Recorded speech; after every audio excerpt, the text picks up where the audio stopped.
এক রাতে একটি ছোট শহরের বাইরে একটি পুরনো হোটেলে কিছু যাত্রী থেমেছিল। হোটেলটি প্রায় বন্ধ হয়ে যাচ্ছিল, কারণ এখানে আর কেউ আসতো না। তবে এক রাতে এক বৃদ্ধ দম্পতি সেখানে এসে পৌঁছায়। তারা খুব ক্লান্ত ছিল, তাই তাড়াতাড়ি রুমে চলে যায় এবং দরজা বন্ধ করে ঘুমিয়ে পড়ে। রাত 12টার দিকে হোটেলের করিডোরে এক অদ্ভুত শব্দ শুনে তারা ঘুম থেকে উঠে।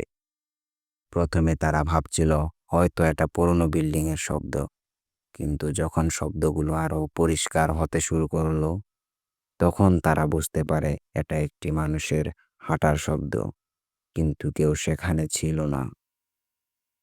বৃদ্ধ দম্পতি ভয় পেয়ে গেল এবং দরজা খুলে দেখার জন্য বের হয়ে এলো। তারা করিডোরে হালকা আলো দেখে এবং কিছু দূরে একটি খালি রুমের দরজা খোলা দেখলো। তারা ভয় পেয়ে কিন্তু কৌতূহলী হয়ে রুমটিতে ঢুকে পড়লো। ভেতরে তারা দেখলো একটি পুরনো আংটিতে মুড়ানো আয়না, যার মধ্যে কিছু ছিল, কিন্তু তা স্পষ্ট দেখা যাচ্ছিল না। ঠিক তখনই সেই আয়নায় এক অন্ধকার মুখহীন প্রতিবিম্ব দেখতে পেল তারা, যেন কেউ তাদের দিকে তাকিয়ে আছে। হঠাৎ আংটি থেকে একটা সাদা হাত বের হয়ে এলো এবং তাদের দিকে এগিয়ে আসতে শুরু করলো।